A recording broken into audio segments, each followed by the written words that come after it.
during night, it's a very sound sleep, and then come.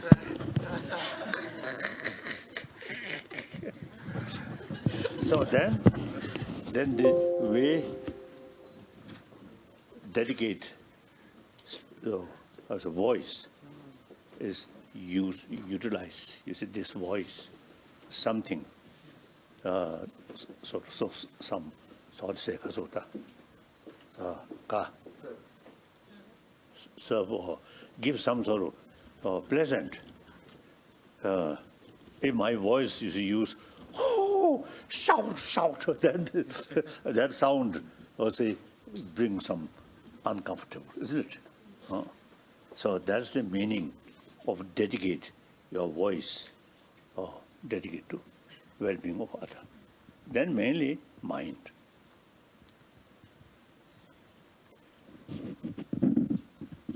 So as a practitioner, you see, thinking well-being of other, not only just one life, but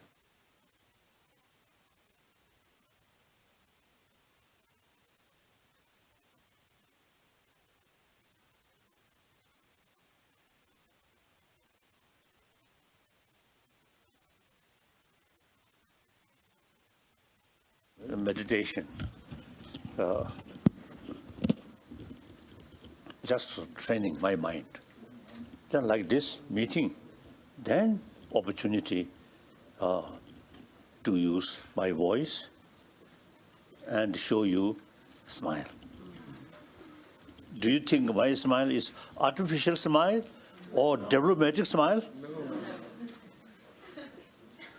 If you want to learn diplomatic smile, then meet some Chinese official. Diplomatic smile, always.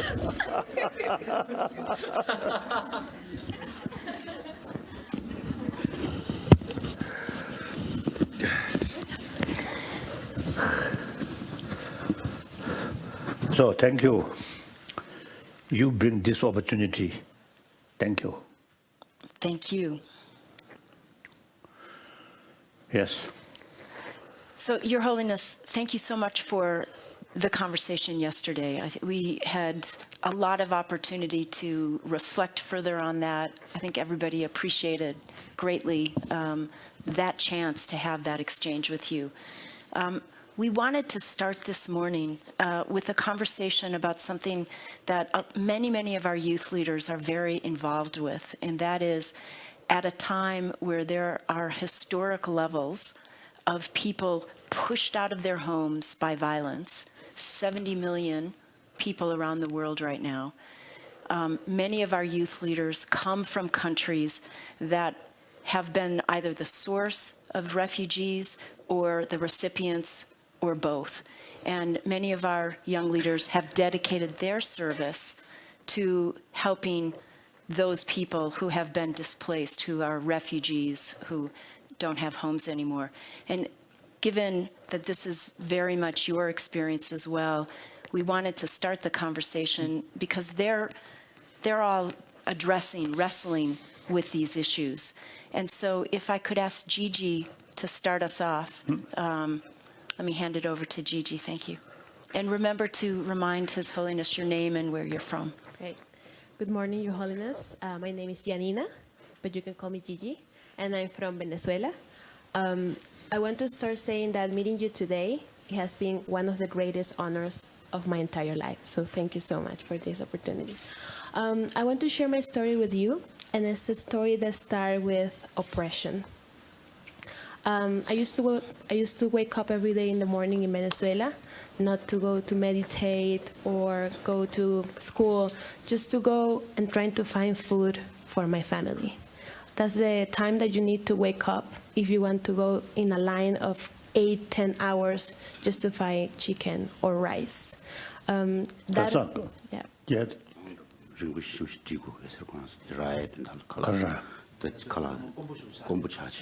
Yeah. Add to that, then living with my family and having like a sick mom, you also need to go and trying to find medicines that they are now available for all.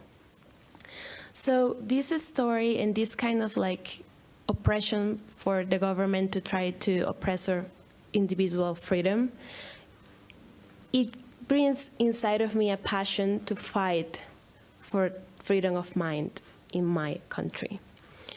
Unfortunately, I cannot do it inside Venezuela because it's extremely dangerous, so I have to go outside Venezuela to try to do something about it. So my question to you is, you mentioned yesterday that when you were 14, you lost your freedom.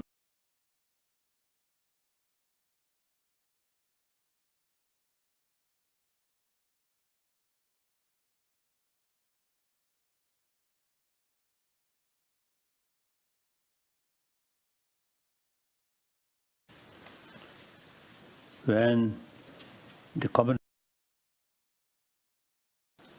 and control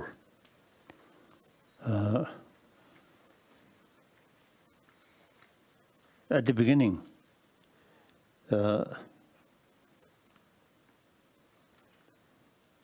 not that much sort of tight control.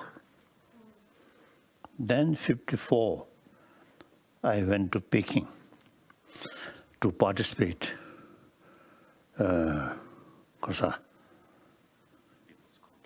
People's Congress. Anyone who understands the Chinese? No, no one. No. I think you. So, 全国人民代表大会.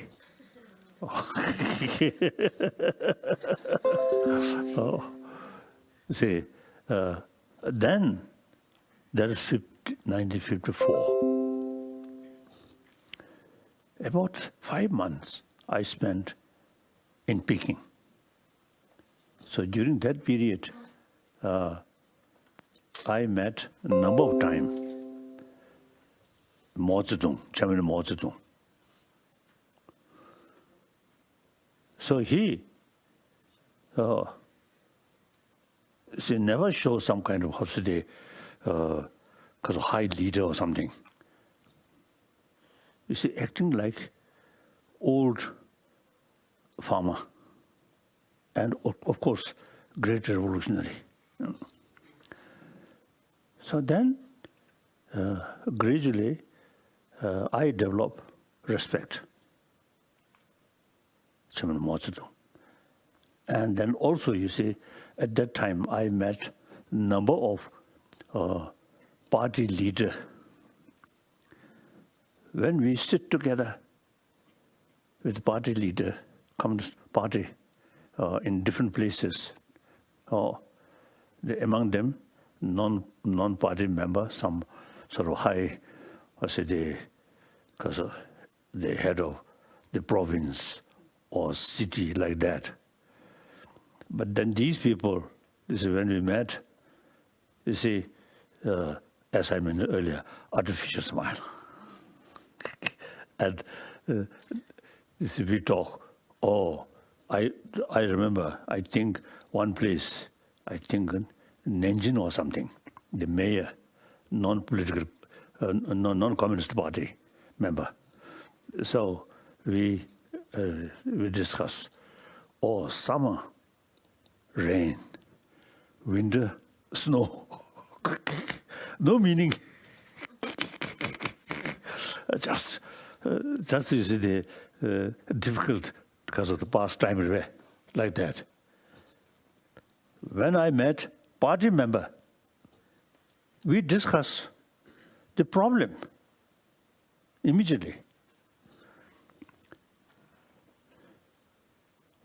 So like that. So then, beside that, I sort of long talk about the history of revolution, Chinese Revolution, and Russian Revolution, and Karl Marx's theory, these things. Even these days, I sort of mentioning as far as socio theory, socio theory is concerned. Socio-economic. Socio-economy theory is concerned, I am Marxist. so more dangerous. I really also the full agreement with Karl Marx's theory.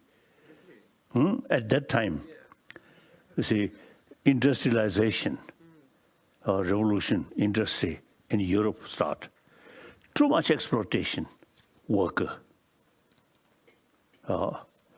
So Karl Marx stand the right for worker. 劳动人民. So the worker majority, less privileged, too much exploitation. So I think he's also the very, very reason to stand up for exploited people, less privileged people. I think wonderful. Then his economy theory, equal distribution. So the socialism come from that. I really admire. So I consider, as far as socio-economic theory is concerned, I'm Marxist. Then, unfortunately, Lenin come, Bolshevik revolution, and the First World War, and then Russia, very, very serious civil war. And during such period, Lenin, they carry this, also the slogan of Marxism. But reality, his mind, very much wartime mentality. So therefore, you see, Lenin, I feel Lenin spoiled the Karl Marx's sort of genuine sort of theory. See, he, wartime, suppression, secrecy, distrust. It's something relevant, wartime. So his mentality, that kind of mentality, wartime mentality. So therefore, he, in the name of communism, then totalitarian system start. And then Stalin come, even worse. Then China, Chairman Mao Zedong. Before sort of was the establishment of the People's Republic of China, I think those party members are truly communist and dedicated, serving poor people, farmer, wonderful. Once you see the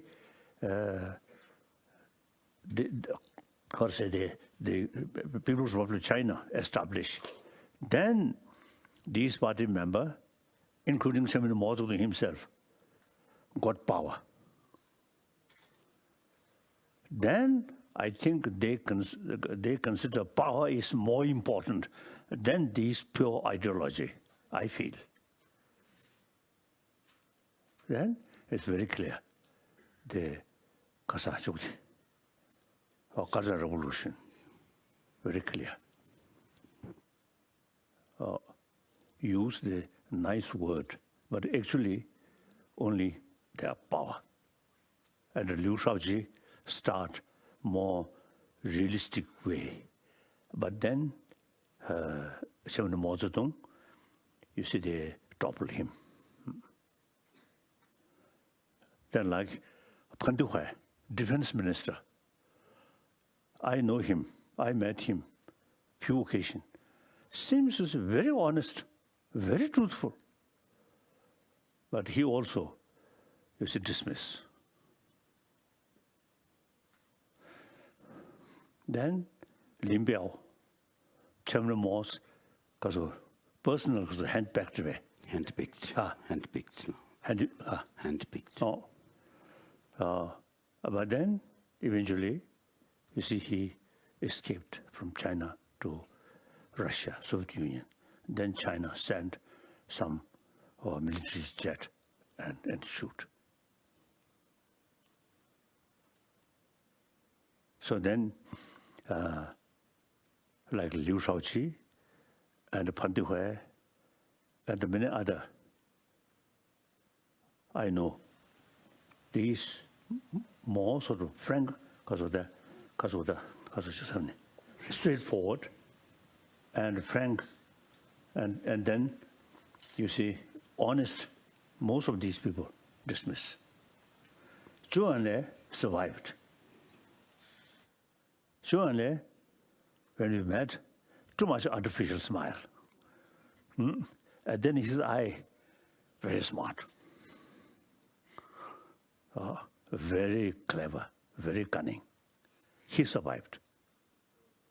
Liu Shaoqi not like that. Straightforward, honest, dismiss. So there's a clear indication. The leader, Chairman Mao Zedong, then I think only think power. I think much they are sort of the original Marxist theory, then not implemented. So in any way, these are not relevant here.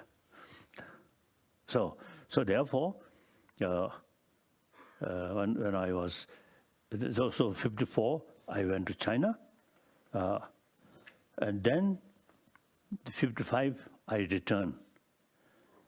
I met the 18th Division's, general. His name, Tang Guoha. Very nice person, truly party member, truly communist. He come from Lhasa to Peking. I come back from Peking to Lhasa. On the road, we met. Then I told him, last year, when I coming to Peking, this road, suspicion, fear. Now I'm coming back, so full of confidence and full of hope, optimism, I told him. But then, after reached Lhasa, 55. Then 56, came to India. Then gradually, some Chinese officials developed some suspicion towards me. That's 55.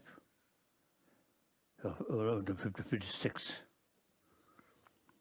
Because you see, each sort of function in India, the Panchen Lama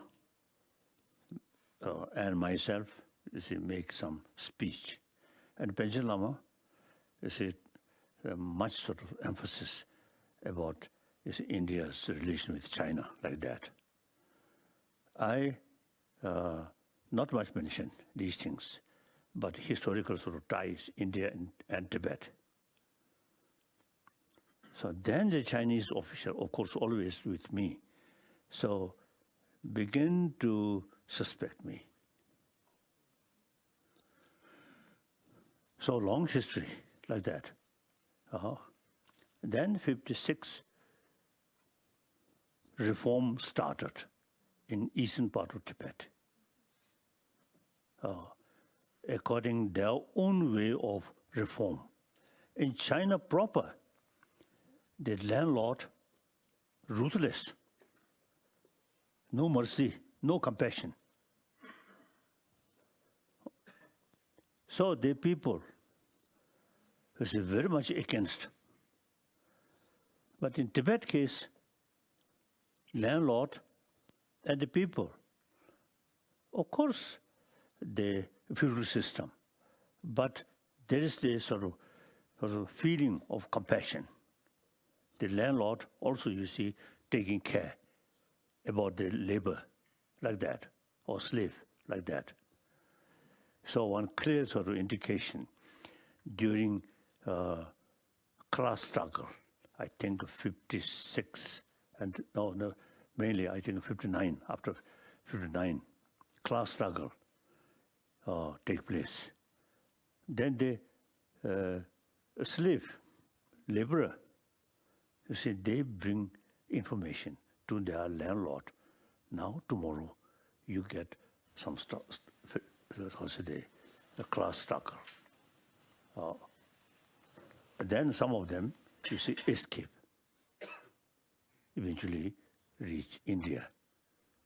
The slave, so-called slave, is very much sympathetic towards the landlord.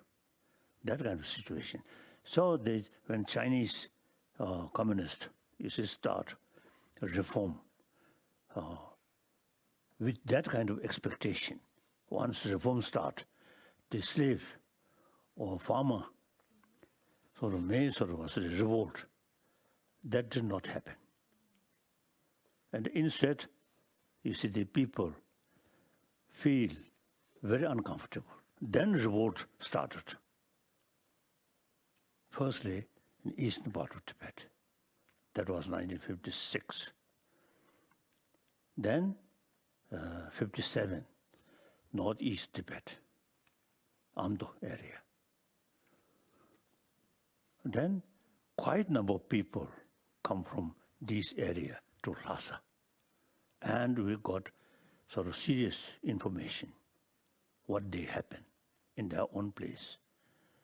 Then the large number of people from this area come to Lhasa. Then eventually, you see, there are cases, some sort of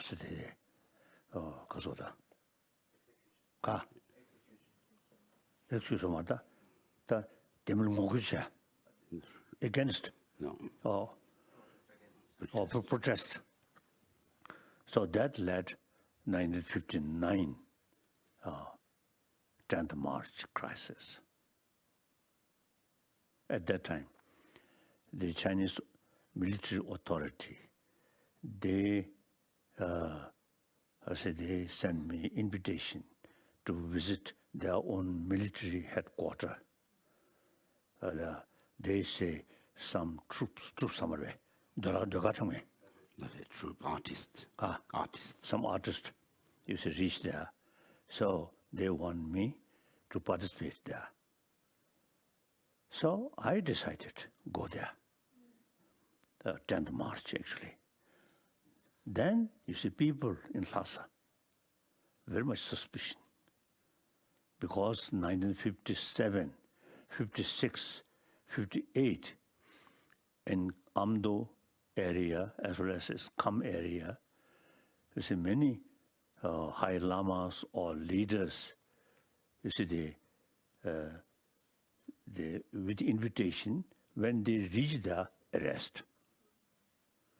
So because of that, you see people of Lhasa very much sort of upset when they heard Dalai Lama go to Chinese military headquarters. So then several thousand people from Lhasa area come. And then they demonstrate. They will not allow Dalai Lama go there. It's very dangerous.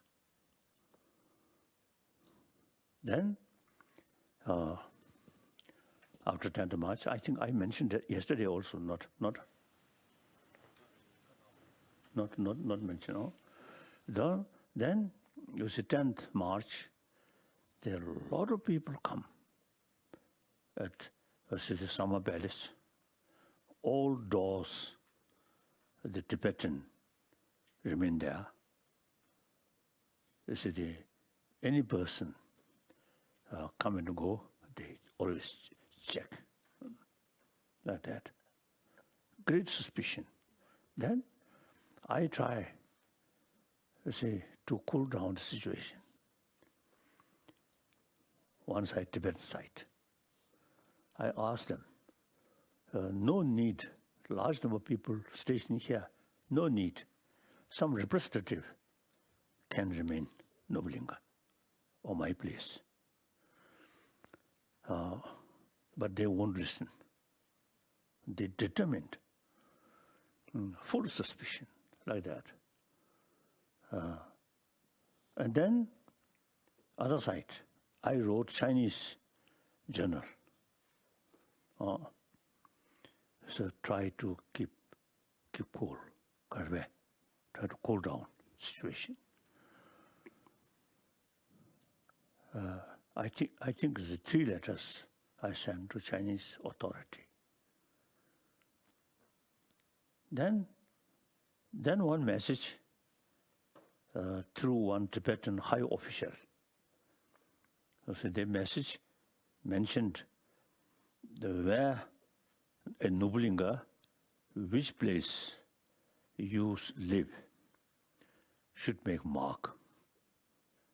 Then they will not harm that place.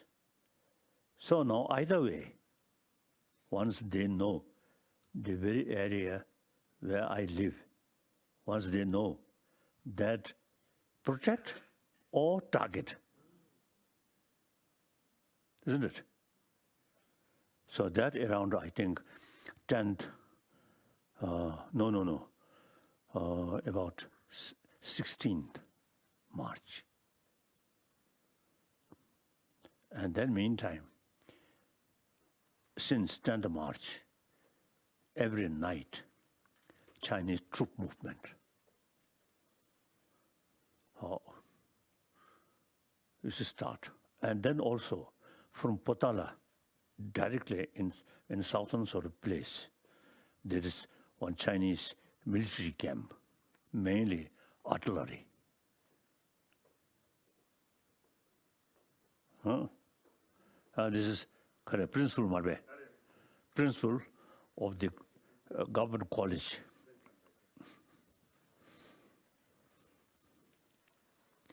I want to participate. You should participate here.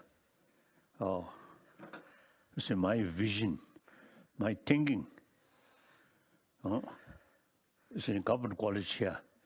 Eventually, I think should start some sort of program for Indian revival of ancient knowledge, as I already mentioned. Then meantime, you see, these young people from different parts of the world, you see a lot of problems. And for these problems, you see, have to solve by our action. In order to carry our action, enthusiasm, determination, very important. So you see, these young people, eventually, I think, should get some sort of education, how to tackle our emotion, how to develop our sort of enthusiasm, mainly based on century-old concept of ahimsa and karuna. So that's the main reason I invite you. Thank you so much. So this is not just a short meeting. You see, you should, now we already sort of discussion a program. So you see, your time start this work, then continuously future. Okay. Thank you. And actually, Your Holiness, I think Amar has a question that's very relevant to this education question. Yes. So that's, sorry, a little bit long. So then I decide March 17th, 59, I decide now living Noblinga.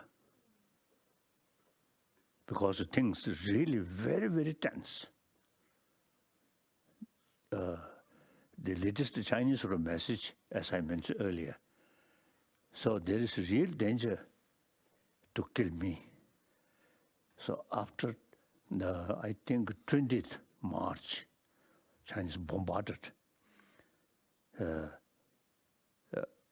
When Chinese soldier enter the wall of Noblinga, some of these Chinese soldiers shouting, Dalai Lama, Dalai Lama, Dalai Lama. And also, you see, the Chinese rocket, or because of the shell, also fell on my own house. So later, you see, seems my sort of decision leaving Lhasa seems right. So then, eventually, reach India, safe place. So now, I think survived in this country as a refugee. Then new opportunity to make little contribution for inner peace. Okay. If I still, at that time, even not sort of kill, I think things difficult. Then at least at that, afterwards, Panchen Lama remained there. Panchen Lama, during the beginning of Cultural Revolution, Panchen Lama also, you see, some sort of class struggle. He also got away. Persecuted. Sangha. Persecution. But then finally, Chu Ale mentioned Panchen Lama because must protect. I think because we are here, Dalai Lama here, so they felt Panchen Lama something important. So should not disappear, Panchen Lama. So I feel because we are escaped, so Panchen Lama also survived, I feel. If we both in their hand, nobody knows what kind of things happen like that. So in any way, when I look back, now over 70 years, all major decisions which I take, no mistake. I think, and then also, you see, one my habit is when some serious sort of decision, things happen. Firstly, I myself think seriously. Then I ask some officials, high officials. Then my friend, including sweeper, I ask, now that's the situation, what to do? So before decision take, I always was a little bit sort of, because of the nervous, ask opinions, including sweeper. Then, when finalized, then no matter what consequences, now we have to go that way. So now last 70 years, in India, now nearly 60 years, I think if you try to find mistake, I think you may not find mistake. I think over 70 years, 60 years here, refugee, 10 years with Chinese, I think, of course, not only is myself, but many trusted people. So under most difficult circumstances, you see, we survived.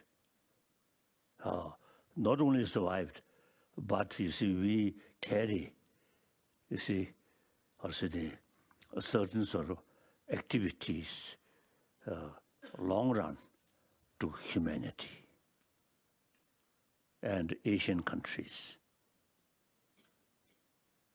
And then, of course, China, very important. I always telling, some Chinese, very ruthless, very bad. But Chinese people as a whole, is cultured people, hardworking. So through centuries, we have very close connection. So we have to think positive side also. The negative side is criticize or try to face. You see, there are sort of lies or these things. At the same time, not because of the not let anger, no good. some young Tibetan, you say, criticize me. You say, they want independence Tibet, China go away, China go away. Quit. Quit Tibet. China go, Quit Tibet. go out, like that. One Indian, our friend, he always mention independence of Tibet. After my announcement, our decision not seeking independence, then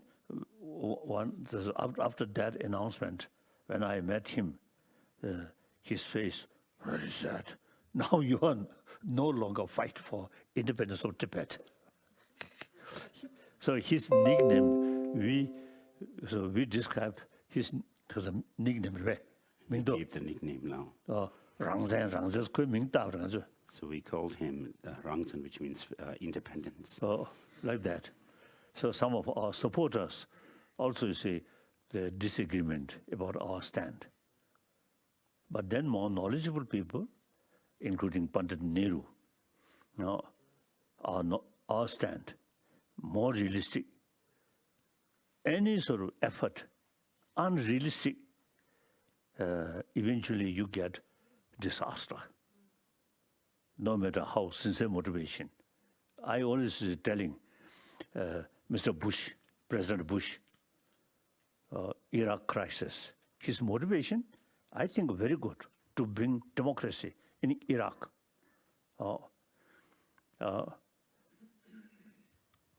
But the method used force. So eventually that become more complicated. The whole Muslim world, their attitude towards the United States after that much change. Like that. So therefore, any action should be realistic. In order to carry realistic effort, you should utilize our mind, or say, wider perspective. Look, any decision, you see, take the moment our mind too much emotion, then we can't see the whole picture. Then often our decision become wrong decision. So that's all. Thank you. Now I should practice because of the mindfulness. I should talk less. Thank you. I think many of our youth leaders face difficult decisions, and your counsel to be both compassionate but realistic is important, but sometimes difficult advice to follow. But we're also, at this time of historic levels of refugees, so many of them are children, and so many of them are in crises that are lasting longer and longer. And one of those areas that I think the world has watched with great horror in our hearts is Syria. So I'd like to ask Amr. Well, Your Holiness, I'm really honored to be here with you, first of all. And I would love to share that I'm the second one of my family to be here with you. My grandfather was here in 1969, before, with Your Holiness. So it's really something, I'm honored for this. I'm Amr from Syria, and the thing that I wanted to tell you my story, I've worked, before 2011, I've worked with refugees from Palestine, from Iraq, from Somalia, and after 2011, I worked with IDPs, internal displaced people inside Syria, and also with refugees in Lebanon and Turkey and Soho. The thing is, I'm really committed to child protection, and we actually went for the school for the monks and the school for the Tibetan children here, both of them. I wanted to ask you, from your point of view, what are the shared values? What are the shared values that you are trying to educate those Tibetan children about how to build peace, especially with each other and especially with the Chinese. Well, you say that they are cultural and hardworking. So I think that it's really important for us to learn from this, for me especially, from this point of view about how to deal with this and what are the shared values that you are trying to educate them. And I want to ask, Omar has a similar question. If, Omar, you could add in.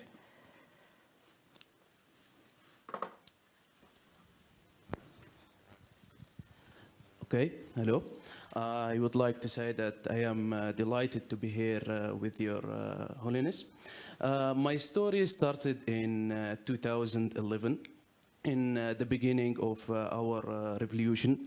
As a young Libyan man found himself into a huge circle of conflict on many aspects, on political level, economical level, and social level. While my story has just begun in 2011, the issues that I am fighting for started since 100 years ago, when Arabs colonized my country. Since that time, we are... yes. Oh, yes. Yes, we are as the Amazigh ethnicity, we face a lot of discrimination and a lot of exclusion. And these days we are fighting about our basic rights, linguistic rights and cultural rights. So my question would be, regarding to your experience, what kind of measures have you taken here in Tibet to ensure the protection of your cultural rights, linguistic rights, and the identity of your land? Thank you. So both what is universal and then what is distinct to protect in the culture. The very purpose we escape from Tibet and settle this country, mainly preservation of our culture. In that aspect, Tibetan language, very important. So the Pandit Nehru, Jawaharlal Nehru,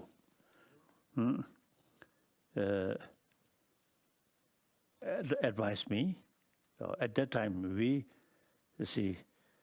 try to raise Tibetan issue at UN. The Pandit Nehru, this is not wise, not much helpful. And then Pandit Nehru told me, America will not fight with China in order to liberate Tibet. Pandit Nehru told me. I think that's realistic. So in any way, the Pandit Nehru used to told me, the proper way to keep Tibetan issue alive is educate young Tibetan here in India. So then since we have our own language, script, so therefore I asked Pandit Nehru, we need separate Tibetan school where we can learn, we can teach Tibetan language or these things. So Pandit Nehru immediately fully support.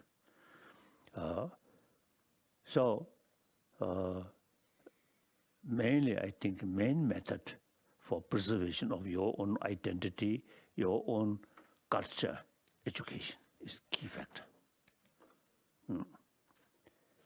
So the way to preserve, as I mentioned earlier, should be realistic. In order to carry realistic effort, education, full of knowledge and knows the circumstances, not only your own area, but global level. Otherwise, you just think your own area, and then sometimes you may develop frustration, anger, then sometimes violence. So that because of the self-destruction. Not good. Look Xinjiang now. Uyghur autonomy in China. They're quite tough. So result, more suppression. Difficult. So we Tibetan quite clever, not follow that way. So you see, still, I think compare Uyghur people in Tibet area, much softer. Uyghur, or just the last 2 days, BBC is mentioning the labor camp. Now, big labor camp, so-called re-education or something.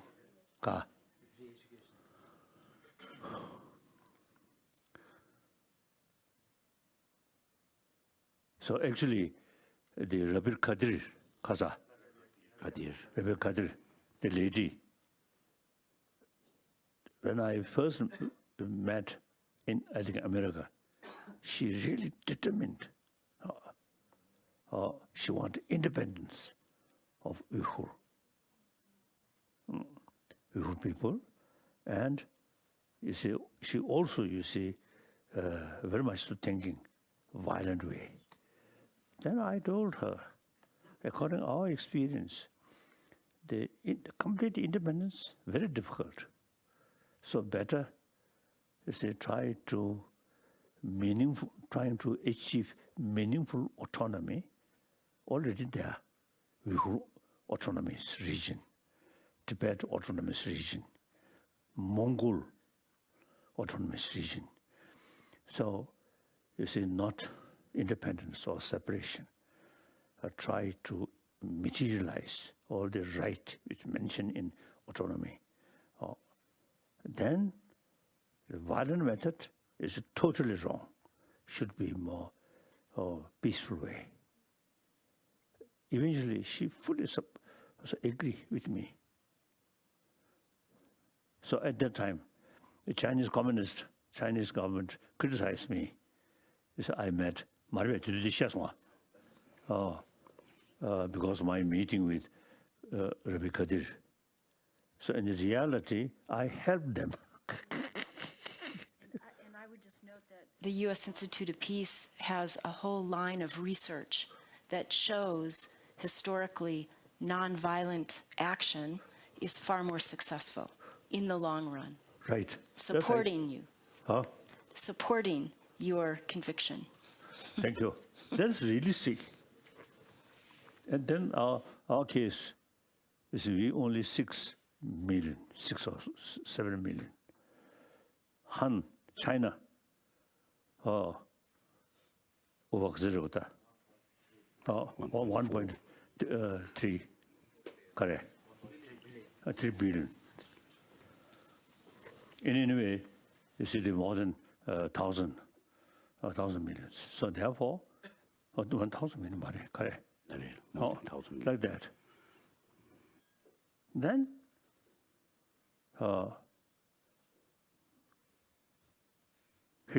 look back, historical sort of event. Many occasions, fight with Chinese, but some occasion, very friendly.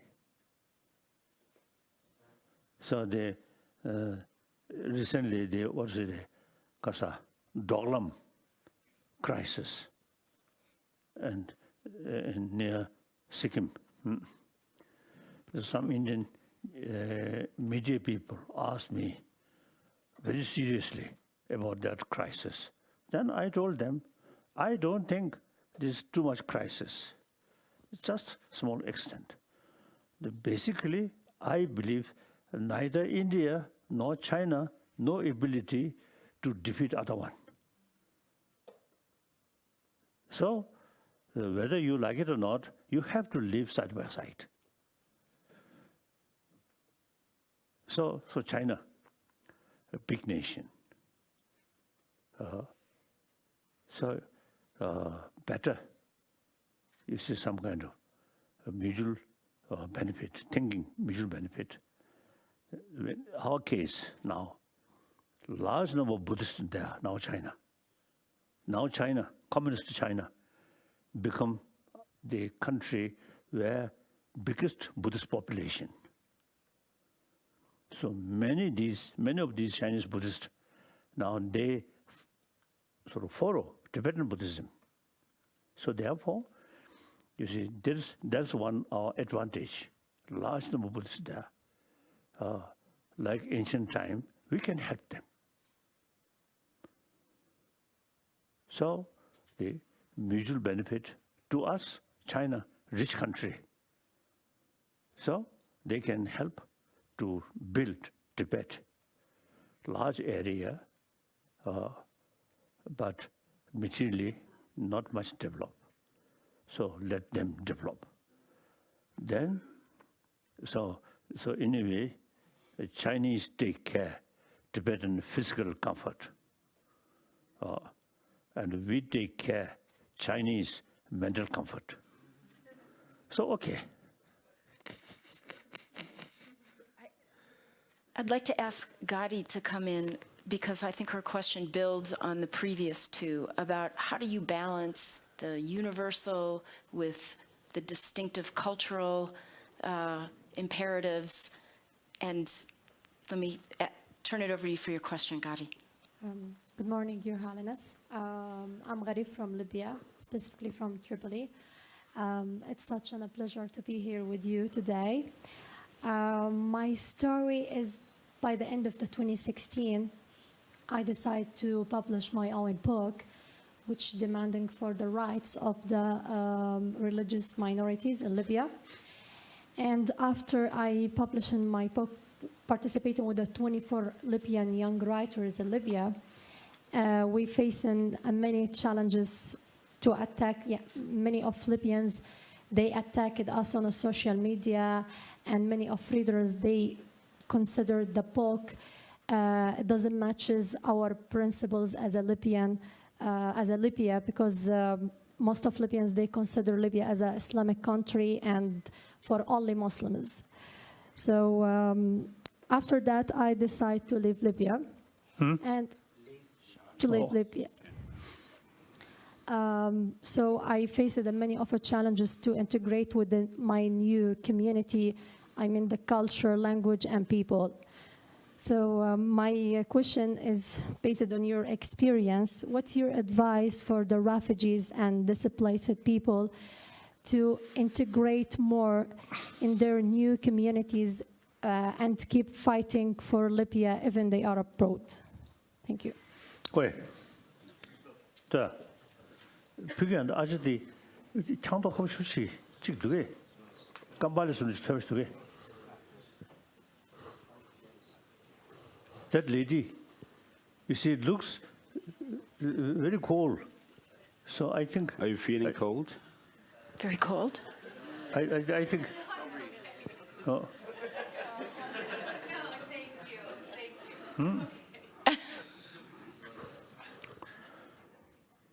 So, now this, as I mentioned earlier, difficult, really difficult. The only thing is we should keep our determination, and meantime should be realistic. Then I think overall sort of picture, the Muslim world, I respect Islam, really. Now next year, as I mentioned earlier, yesterday, I suggested the Indian Indian Muslim should take one sort of meeting, the All India Muslim Conference. So I really want to, create more sort of positive image of Muslim. You see, mutual respect, and firstly, within Muslim, Shia and Sunni. So long, I think more hardliner thinking, narrow-minded, difficult, very difficult. So only thing is, firstly, now in this country, large number of Muslims there. Muslim Khazire. I think India population 1.3. 300 million. 300 millions Muslim in India. So, as I mentioned yesterday, I think the biggest number, Muslim, Indonesia. Then second, I think India, isn't it? So India, large number of Muslims there, but very peaceful, very peaceful. So now this sort of habit or this sort of tradition, I think should sort of show the other Muslim country where even Sunni and Shia some problems. So these, through prayer, even pray to Allah, not solve this problem. I think the sort of only way is our action. In order to carry realistic action, we should combine wisdom here, human intelligence, and human determinations here.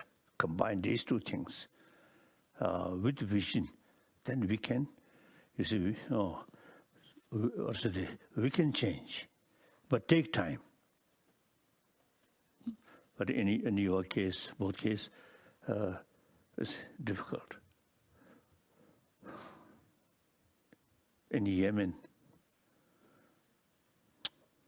I think yesterday I saw on television, one girl, almost kasata, ruko mata midu, ruko sultache.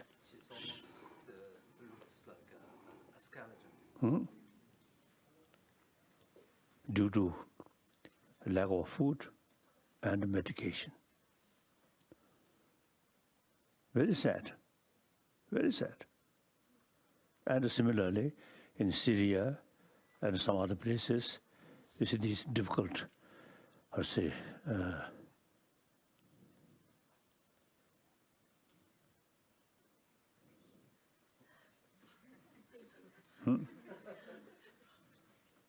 we provide clothes. Now you should provide some money.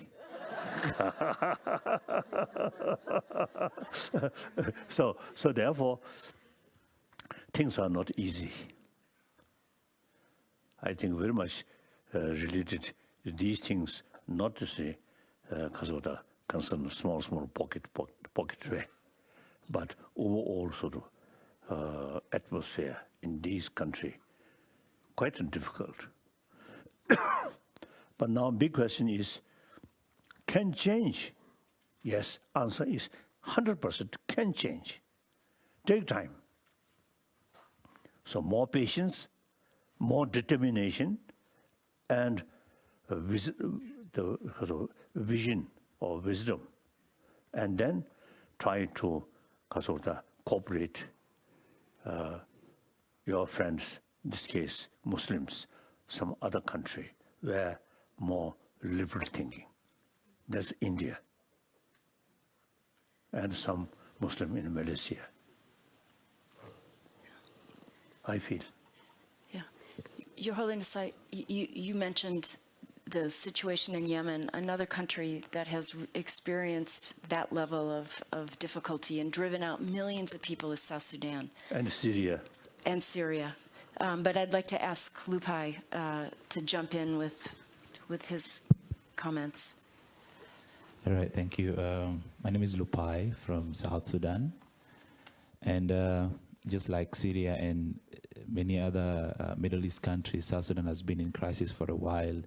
And there have been a couple of refugees, like myself. I grew up as a refugee in Uganda. And so when you were telling us your story about how you left your cradle land to move to India, I felt so much attached to it. And I felt that was like a personal experience that I was going through.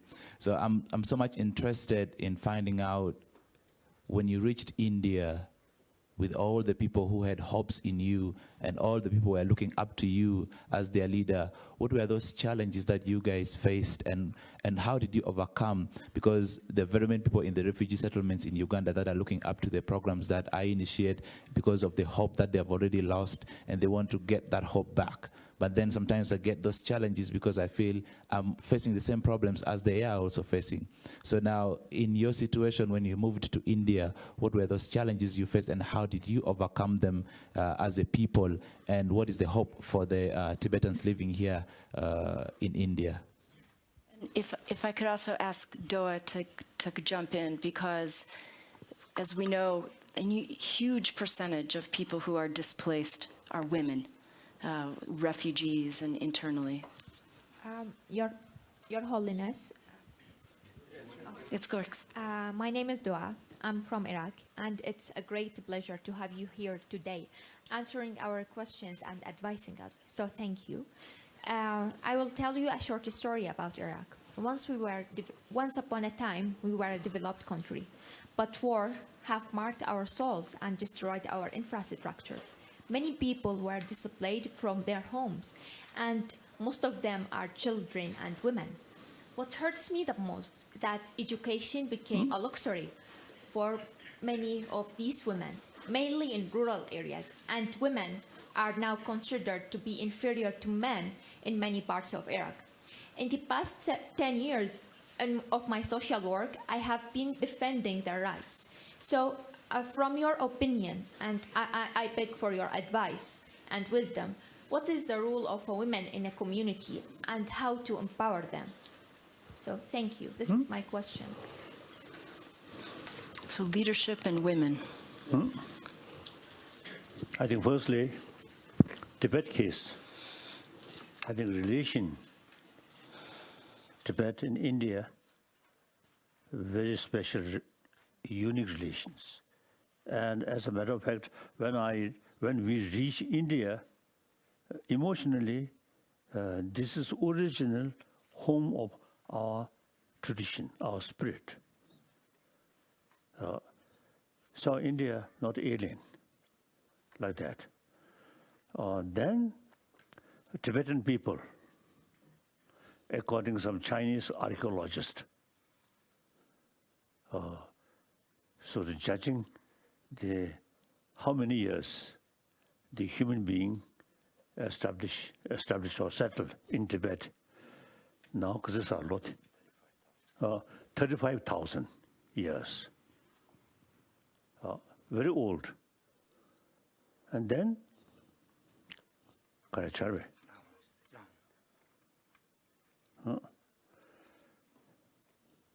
So we, and then we have our own sort of language, our own script, and in that script, you see, all ancient Indian knowledge. Now, I usually see expressing fortunate or unfortunate, you see, ancient Indian knowledge not available in India itself, but we kept all these ancient Indian knowledge. So these knowledge, as we already sort of discussed yesterday also, you see, tackle our emotion. Just not through prayer, but utilize human mind. So therefore, the nation or people are very old, over 30,000 years. And during this period, I think a lot of experiences. So Tibetan become, I think, quite tough. So Chinese occupation, now 70 years. Still, you see, they now realize, seems to now begin to realize, the over 70 years, their occupation. You see, they utilize various methods, but fail to eliminate or to destroy Tibetan spirit. So now they are thinking more realistic way, So like that. So we, firstly, special link with India. Then Tibetan ourselves, we see, quite spiritually or mentally quite strong. Like that. And then female. We all come from our mother. As yesterday I mentioned, according to scientists, the female more sensitive about others' suffering. Now, frankly speaking, I think most of the past sort of human history, usually we call hero. Hero means, you see, mercilessly kill other people. We call hero. So most of them male, isn't it? Yes. Then, so as yesterday I mentioned, you see, we all survived with mother's care, mother's milk. So in human society, mother, very important. And mother is female. I think we Tibetan, of course, the influence of Buddhist teaching, we usually call all mother sentient being.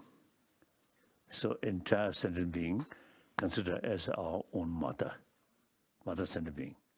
We never say father sentient being.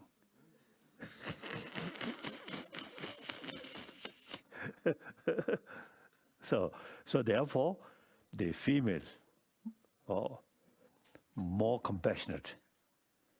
Therefore, now time come, the mere education not sufficient. We must pay more attention for promotion of human love, compassion. Since many years, I publicly sort of mentioning, now female should take more active role in education field regarding promotion of deeper human value, that is human compassion. So some occasion, some noble, like the former governor of Governor, I think, the Ireland Day, Kasati, Mary Robinson, you say, one occasion she also there. Then when she used to start to talk, then she described me as a feminist Dalai Lama. I always emphasize female is more compassion biologically, so should take more active role. At the time, we need more effort for promotion of deeper human value. That's human love, human compassion. So that's my view. So that's why many years ago in Gaza, the French one news magazine. No, women's magazine. Women's magazine. Mainly is a women's magazine. I can't remember its name. Vanity. Right. Vanity Fair. Oh. So as in Paris, so one women's magazine, and then I think most probably editor, one of the editor, we discussed, and she asked me, in future, female Dalai Lama can be possible? Then I respond, oh yes, certainly. If the circumstance, the Tibetan tradition, as I mentioned yesterday, is a female, highest spiritual leader among them, some female there. So therefore, so I mentioned, you see, why not? If circumstances such, female Dalai Lama can be more useful. Well, then female Dalai Lama come. And then I add, if female Dalai Lama come, will be more attractive. Otherwise, you see, female Dalai Lama, like that, then people not much pay attention, isn't it? So I mentioned that. Later, some Indian criticize that my expression. 그 비밀 통주셔서 그래서 식사 최소한. No, Some the- Indian media criticizes His Holiness is actually looking down on women's beauty, judging women's beauty. Yeah. So it is reality. Oh. You see, perhaps me here, I think you do not want to look at that, isn't it? Oh. I think, okay. And also me, in front of me, on like that, I may turn other side. That's in nature, isn't it? Like, Really looking great. 가르사.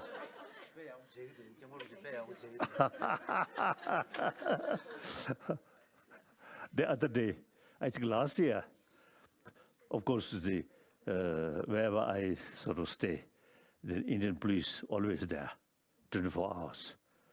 So each morning, before my breakfast, say, after my meditation, before breakfast, I usually say, come out my room and then walk, and then greetings to those Indian police. And then one occasion in Delhi, is some police, three police there. So then firstly I greeting. Then I ask them, what do you think my age? Then they say, oh, about 70, like that. Then I told, oh, now my age, then I think 82, I mentioned. Then they say, oh, looks very young, they say. Then you see, they show them my teeth, look teeth, very good teeth. Then see my lips quite red. So they showing, you see, big smile. Then I mentioned, I done. Then everybody, you see, laughing like that. Like that. So that's why we are same human being. So you see, because jokes or teasing like that, then no barrier, no longer any barrier. That's very important, isn't it? That's my diplomatic skill. Marve, diplomatic skill, marve. T. T 가자 그래. 참이 누구? 말해 출루 시자. 아래 T. T back, yes. We'll start the next session with you. Okay. Yeah. 야, 또 But you are.